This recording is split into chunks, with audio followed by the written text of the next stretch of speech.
Hey guys, today we're going to work on making my favorite buttercream, which is a Swiss meringue buttercream. As the name implies, it is based on a cooked meringue using egg whites and sugar, which are then whipped with a whisk attachment, and butter is added slowly, plus any other flavorings. Today we're going to make a fresh strawberry buttercream. So we'll get started. The first thing you need is a pot, and we're going to put a couple inches of water in this to make a double boiler. And then you need a bowl that sits right inside it, nice and snug. It's even better, I don't have quite the right setup here. It's even better if you have one where the bowl sits further inside the pot. But you never want the water to touch the bottom of the pot when we're doing this. Okay, so we're going to separate our eggs. It calls for 2 cups of sugar and 6 egg whites. Now I'm going to crack the yolks into here.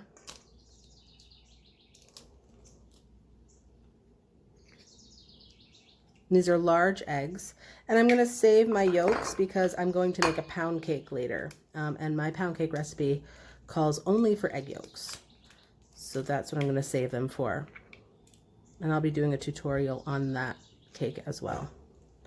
It's a really lovely fine-grained cake.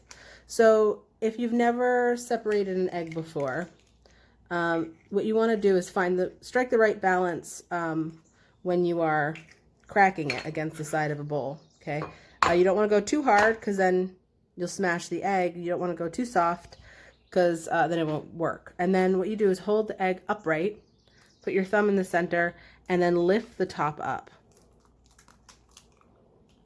And then all the egg white falls out and the yolk stays in.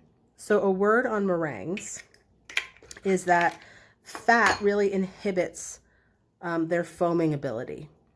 So when you are cracking your egg yolks and egg whites here, we're separating them. We want to be really careful that we don't get any of that yolk in our egg whites because we want a big fluffy meringue.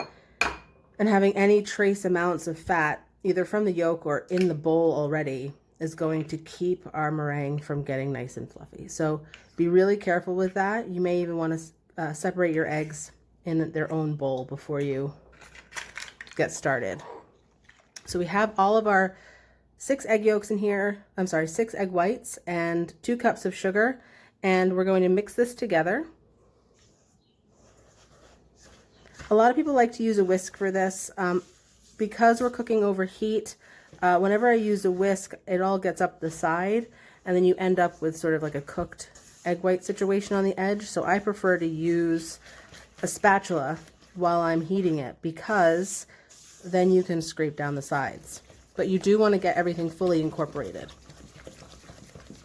And it's going to look grainy and thick, and that's normal because the sugar needs it would either need time or it would need heat to dissolve into our egg whites. All right, so make sure all the egg whites are well incorporated into our sugar.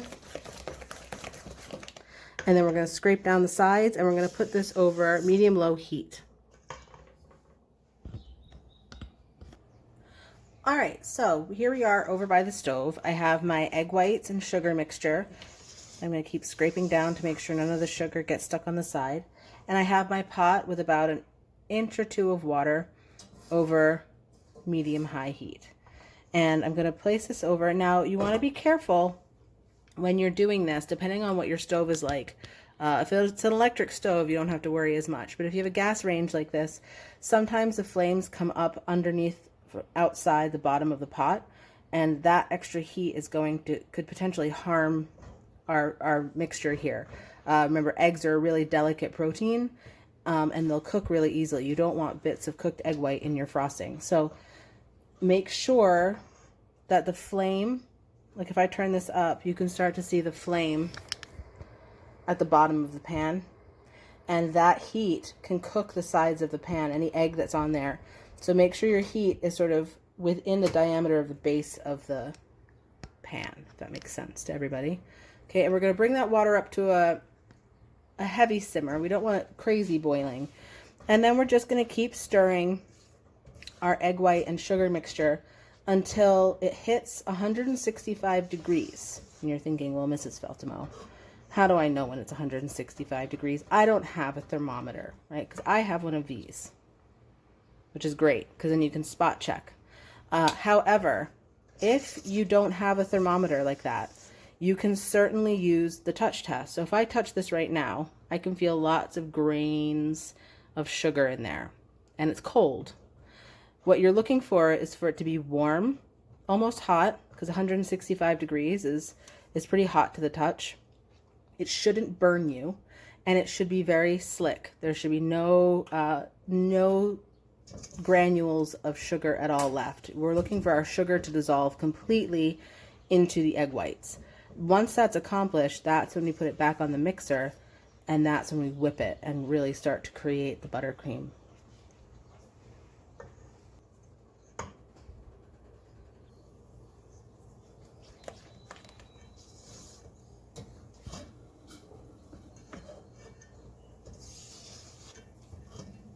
Now the bowl is going to start to get kind of hot. So what I do is pull the pan sort of off center, off of the heat, so I can hold on to it and the flames don't actually hit my hand while I'm stirring. If you have an electric stove, that won't be as big a problem. With gas stoves, that direct flame can be tricky to manage. So just keep an eye on it, because you do need one hand on the bowl to keep stirring. Once your water comes to a boil, you can turn the heat down so it just simmers. So right now, remember, steam is very hot. Okay, so you need to be careful here. I'm going to lift the bowl up and you're going to see the water is at a rapid simmer. That's what we're looking for. Any hotter than that and it could potentially overcook your frosting. So just keep it around there, and having the bowl on top of it is going to maintain the level of water because it's trapping all the steam. So just keep stirring. You can already see it starting to change color a little bit. It's getting a little less opaque. I can also feel the sugar on the bottom of the bowl. It's definitely not dissolved yet, and you can even see it on the spatula. There's still granules of sugar there. So we're not close yet.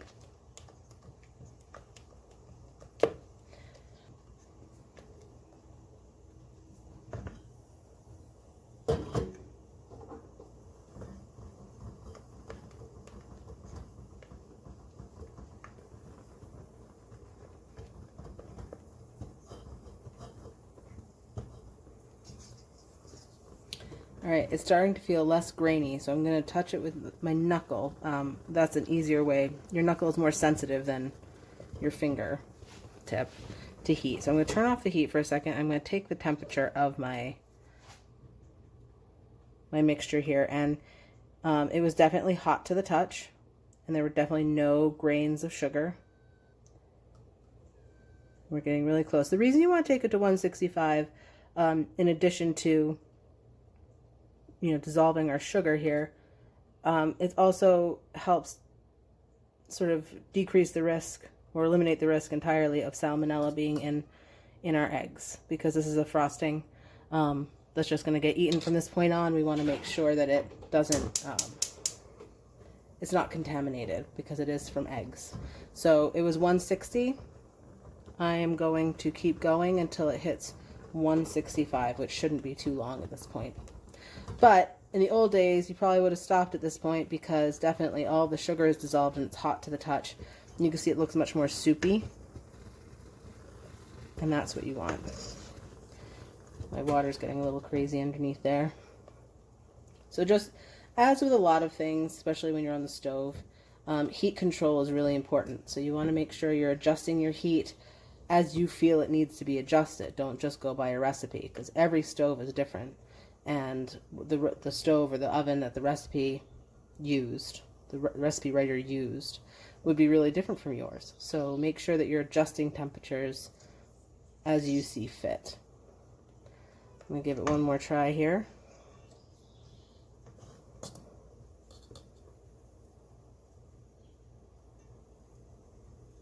If you have a candy thermometer, that would also be useful. All right, so we hit 165 plus. So I'm going to turn off the heat. Take off the bowl. Remember, the steam that's going to come out of here is going to be pretty hot. So be quick when you take it off.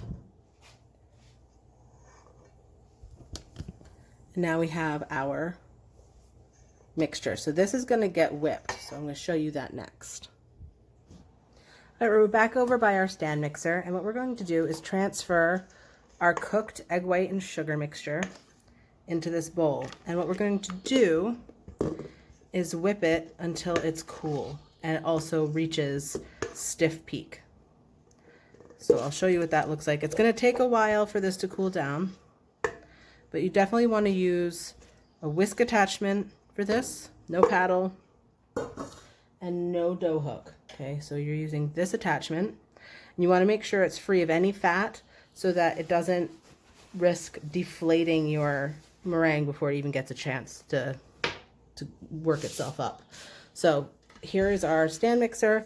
You can certainly do this with a hand mixer if that's all you have. It will take a little longer to get up to stiff peak. Pop our attachment on. And with most meringues, the goal here is you want to really go on high speed.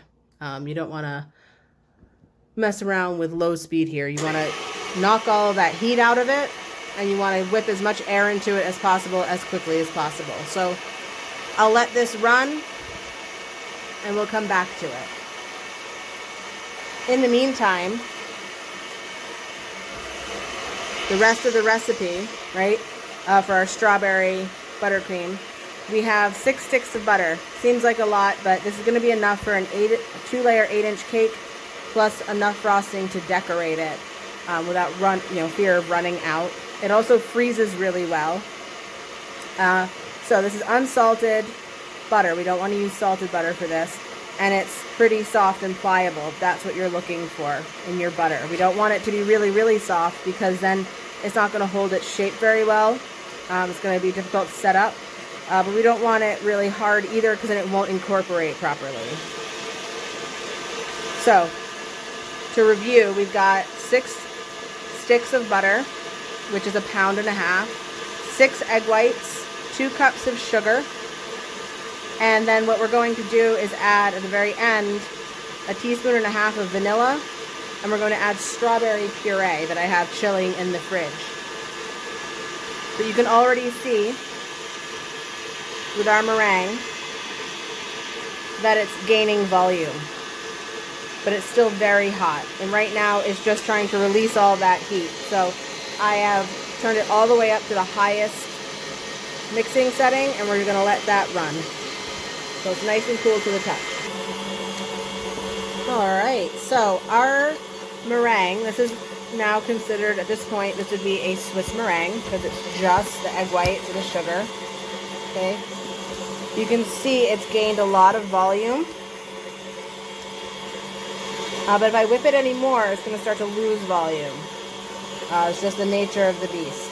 It is pretty much cool. It's a little warm, but it's still going to work for what we need. So I have all my butter already unwrapped, and I'm going to add about a tablespoon at a time. And remember when I said that any amount of fat introduced to an egg white meringue is going to cause it to deflate. It's going to cause it to lose volume because butter or fat in general is going to disrupt that foaming that's happening between all those proteins and the egg whites. Watch what happens when I start to add butter. You're definitely going to lose volume. It's going to start to look a little soupy even the more butter you add. So a tablespoon at a time.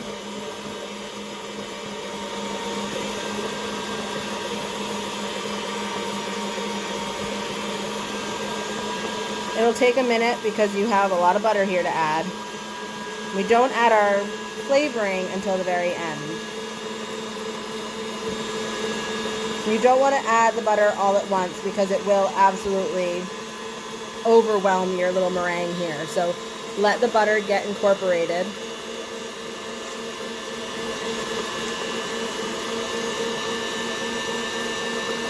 You can still see some specks of butter in there, but we're just going to pop some more in. You can take your time with this part. I'm going to take you to the point where it starts to look a little like we've done something wrong. It's going to look a little, compared to how voluminous it was before, it's going to start to look very sloppy. And just after that point, the more butter you add, the thicker it's going to get, because the butter itself is adding structure to the meringue. It will also incorporate air as it whips. But you can see just by the level of the meringue line on the side of the bowl how much it's deflated already.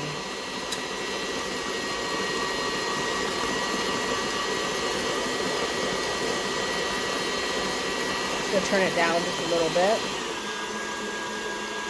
My machine's kind of old, so it gets overwhelmed pretty easily.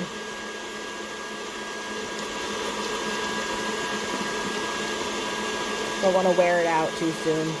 So I am on stick 3 here of 6 that I'm adding in here. And you can see it's already starting to look almost like whipped cream instead of a meringue. And that's okay. You just keep going.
Alright, you can start to see now that it's coming back from that soupy texture. And you can start to see the swirls in there again. It's starting to look a little bit stiffer, and that is what we are looking for. Because we are making a strawberry buttercream here, we want to make sure that our buttercream is cool and has as much volume as possible before we add our strawberry puree.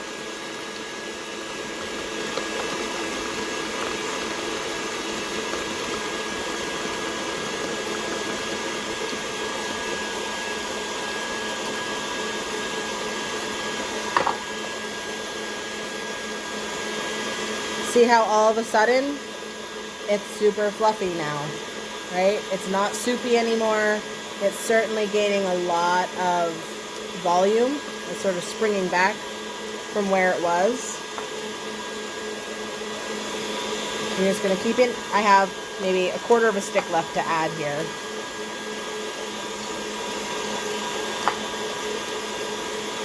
And all of a sudden, just like that, it looks like frosting and not soup. And that's what we're going for. Not soup, right? That's what we want.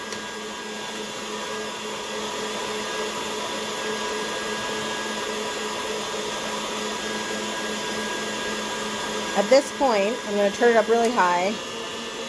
Let it whip for a second. And then turn it down. And you can see that beautiful texture.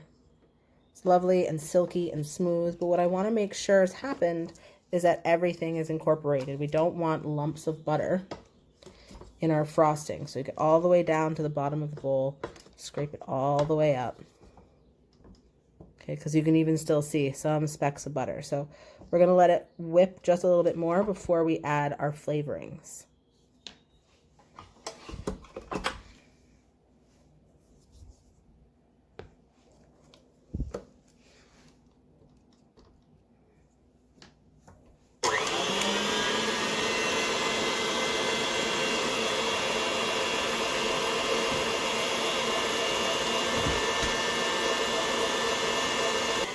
So you can see that it's light and smooth and fluffy. Okay. It holds its shape really beautifully. It's going to be easy to spread. It's going to be easy to pipe. So at this point, if you just wanted to make your basic vanilla buttercream, you would add 1.5 teaspoons of vanilla and 2 to 3 tablespoons of heavy cream. But we are not making regular vanilla buttercream. We are going to make fresh strawberry buttercream. And so the first thing we're going to add is 1.5 teaspoons of vanilla. I'm eyeballing it here. And at this point, this is a blank canvas for your flavors. You can make this taste like anything. I've made this with Earl Grey, where I've steeped loose Earl Grey tea in cream and in butter, and then add that in there, and it gives you an Earl Grey flavor. If you wanted to make chocolate buttercream, you could add 8 ounces of melted, good quality dark chocolate, or milk chocolate, depending on what you're going for. If you wanted to make it mocha, you'd add that same amount of chocolate, but also some instant coffee that's been dissolved in a little bit of liquid, like water, and add that in there, and you would get a mocha buttercream. And I have used lots of different liqueurs. So I've made a cherry kirsch buttercream using the same method. This is a really wonderful blank canvas for any flavor you want to add to a frosting. So I'm going to incorporate my vanilla, and you'll see it slide around a little bit, and then it'll reincorporate. And this is when we're going to start to add our strawberry puree. Now, the strawberry puree I made earlier, and there's a tutorial on it on how to make it. And you can make it with any berry. I've done it with blueberries. I've done it with raspberry. I'm trying to get the angle right here. There we go. And I would say that this is about 1.5 cups of strawberry puree. And we're not going to add all of it. We're going to add it until it tastes the way we want it. We could end up adding all of it. It depends on the strawberries. You know, if this is in the middle of winter, you might need to add more strawberries. But we're going to add in a little bit at a time. And what you'll see is it slides around in the bowl at first, because you're adding a liquid to something that's very high fat. And it's going to take a minute to incorporate. And you can see it sort of comes back to itself. We're going to add maybe half of what's left. You add too much liquid, you run the risk of it actually breaking, and you don't want that to happen. So you need to be careful with how much liquid you're adding. And remember, I reduced this strawberry puree. I let it cook on the stove for quite some time to remove a lot of the liquid. So I'm going to stop here. You can see it's a beautiful strawberry pink color. Scrape everything down so that you have any residual strawberry puree mixed in. And this is when you want to taste it. So this is like when you're making a sauce, when you're making, dinner. This is when you want to reach in there. I'm going to take this spoon, and because you're going to be sharing with other people, what I like to do is 2-spoon it, right? So you taste this spoon, you're tasting with this spoon and scooping out with this spoon. I think it could use some more strawberry, so I'm going to add more strawberry. But the choice is up to you whether you want to add more, but I'm going to add more. And the buttercream is pretty forgiving. It can take quite a bit.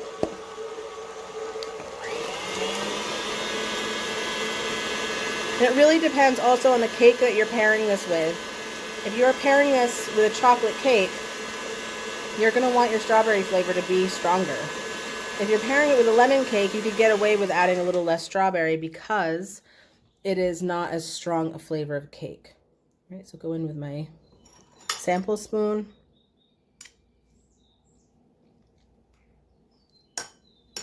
It's really nice. I think I will add all of it. I like a lot of flavor, can I say? So this is a pound of strawberries cooked down with a little bit of sugar and water and then pureed and strained, so we don't have any strawberry seeds in there. And there we have it. Strawberry buttercream. I'm going to use this later to frost a vanilla cake. So we have a strawberry and vanilla cream cake. And I'm just going to scrape everything down. That's it, guys. That is vanilla strawberry buttercream. Remember, you can make this any flavor you want. All right. Good luck with it. Let me know if you have any questions. You can comment in the box below in YouTube and show me what you make. Show me all your cakes. Okay. Bye, guys.